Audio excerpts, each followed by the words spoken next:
Hi friends, ఎలా ఉన్నారు? ఇవాళ అయితే సండే స్పెషల్ సాల్మన్ కర్రీ గ్రేవీతో చేస్తున్నాను. చూడండి ఏమేం కావాలో అందులోకి చూపించేస్తున్నాను. ఉల్లిపాయలు, పచ్చిమిర్చి, టమోటా, ధనియాలు, జీలకర్ర, వెల్లుల్లిపాయలు, దాల్చిన చెక్క, యాలక్కాయ, లామొగ్గలు. ఓకే, చేసే ప్రొసీజర్ చూపిస్తాను, చూసేయండి.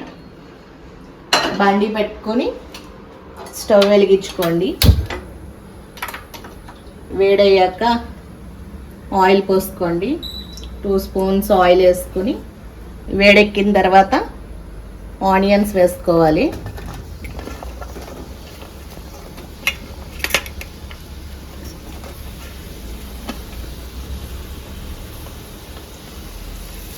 కొంచెం వేగిన తర్వాత టమోటా వేద్దాం.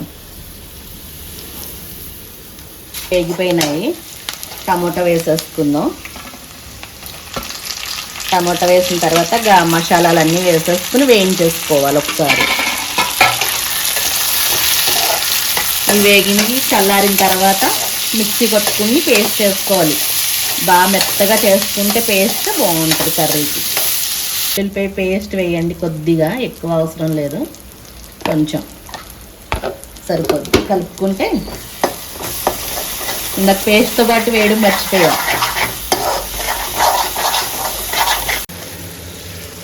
జాయిగా కలుపుకుంటే ముక్క విడిపోకుండా మనకి చికెన్ కర్రీ టైప్ ఉంటుంది. బోన్లెస్ కదా ఫిష్, చాలా హెల్త్కి మంచిది. దీనివల్ల హార్ట్ పేషెంట్స్కి ఉపయోగం బాగుంటుందండి ఇది. మా తాతయ్యకి కూడా మేము ఇప్పుడు ఇవే పెడతాము, ఎందుకంటే ఇప్పుడు రీసెంట్గానే ఒక స్టంట్ అయింది దానివల్ల. ఇప్పుడైతే హీస్ ఫైన్.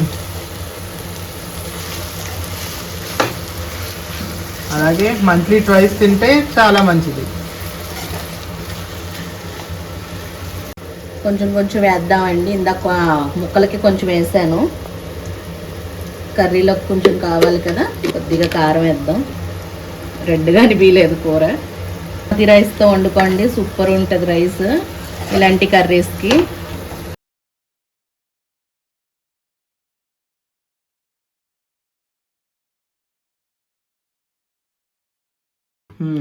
ఇప్పుడు టేస్ట్ చేసి ఎలా ఉందో చూద్దాం.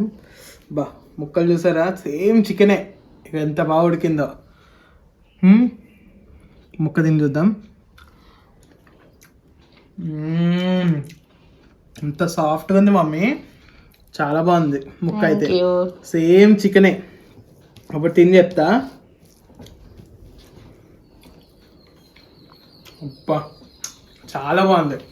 మీరు కూడా తప్పకుండా ట్రై చేసేయండి. అలాగే చాలా బాగుంది, హార్ట్ పేషెంట్స్కి ముఖ్యంగా పెట్టండి. అలాగే నాలా ఉన్న వాళ్ళు తప్పకుండా తినాలి ఇది. ఓకే, ఈ వీడియో నచ్చినట్టయితే లైక్, షేర్, సబ్స్క్రైబ్ మీ మన channel. Don't forget to comment చేసి ఎలా ఉందో చెప్పి, ఇంకేమైనా మంచి మంచి కంటెంట్ కావాలంటే కామెంట్ చేసేయండి.